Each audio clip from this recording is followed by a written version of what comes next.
Welcome to a fresh episode of Great on Camera Behind the Scenes, quick tips and tricks that I do on live social media. I stream it out on weekdays and answer your questions. And one of the questions that I got recently has to do with framing. So where should you be in the frame? Now, that's going to vary depending on what kind of thing that you're doing. But for the most part, I try and keep it easy. I have the camera pretty much straight eye level. Right now, the camera that I'm looking at is just a little bit above my eye level because of where my computer monitor is. And then I have a second camera that's right at my eye level. So if I turn and look, yeah, there we are. So I'm right exactly at the eye level with that camera. And then back to the main camera, it's just a little bit up.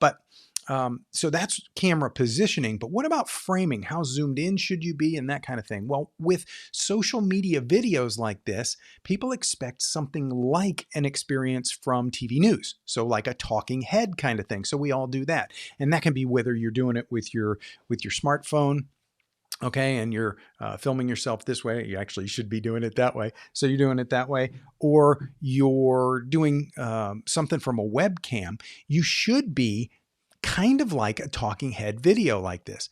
But one of the things that I do a lot of, I do tips and tricks videos, tutorial videos, and things like that are recorded videos.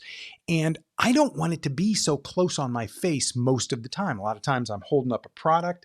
I'm going, hey, here's a Platypod Ultra. And so I want to hold it up and stuff like that. And you see, when your face is the only thing in the video, then holding it up, it kind of, to put it front and center, it kind of takes away, it has to go right in front of your face, that kind of thing.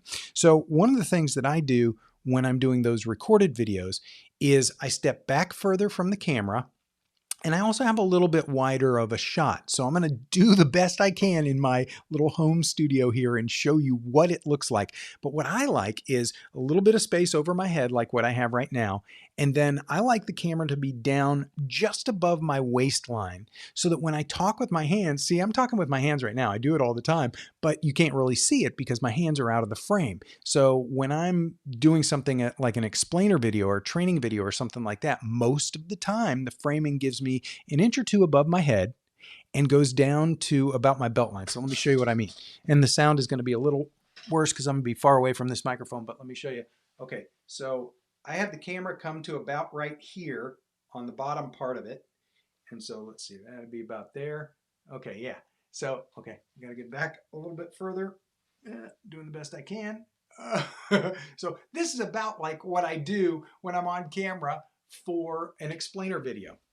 Okay, that was kind of crazy and not very well planned, but that happens with live videos.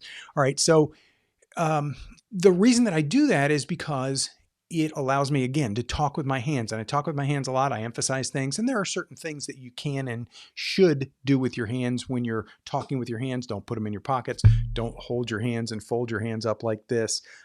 Have open-handed expressions and that kind of thing. So, but I'll save that for another video. The main thing I want to get across is the framing can be further away. Now, an interesting thing about that is if I have graphics or something that I want to show on screen, like a big graphic over my shoulder to explain what's going on or show picture-in-picture kind of stuff, then I'll be off to the side a little bit in those same things. What you don't want to do, and this is why I even did this whole video, besides the fact that somebody asked me about it, about framing. Framing kind of depends on what it is that you're doing. So like I said, with live videos, it's mostly about the person talking. So it's going to be framed pretty close to on their head. Their head is going to be front and center. It's going to be like talking head videos like TV news or something like that. So that's why we do it like that. But what we don't want to do is what I see all the time, which is looking up somebody's nose.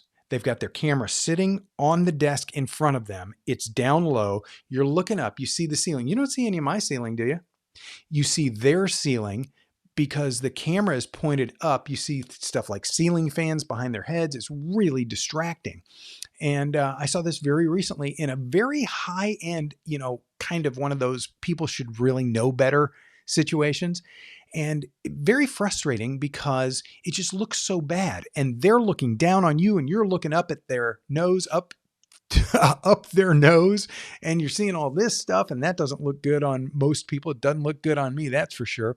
So you definitely want to be eye level ish. And then you want the camera to be back far enough, but also framed so that you pretty much fill the frame if you're doing a live stream. And then if you're doing other kinds of training and teaching videos, well, that's where you can have the camera a little bit wider in the view, and then you can be off to one side or the other, so you can have on-screen graphics that get added after the fact. So hopefully that helps you out a little bit with your video productions and whatever it is that you're doing with video. Let me know what you're doing in video. Put comments down below, and on all my social media channels, wherever this video can be found, even if you're watching the replay, don't hesitate to put in comments, because I answer those comments and I answer questions that you have. Sometimes I type the answer, and sometimes I do what I did today, which is create a whole video answering questions that came from you guys. So thank you so much for watching today. Tune in again each and any weekday. If you want to see the tips and tricks, you can go over to my YouTube channel, and that's kind of like an easy collection where you can very easily go back and watch through some of the tips and tricks videos that I've done. Of course, they are on Facebook too, so hopefully that will help you out. Thanks again for watching. Like, share, subscribe.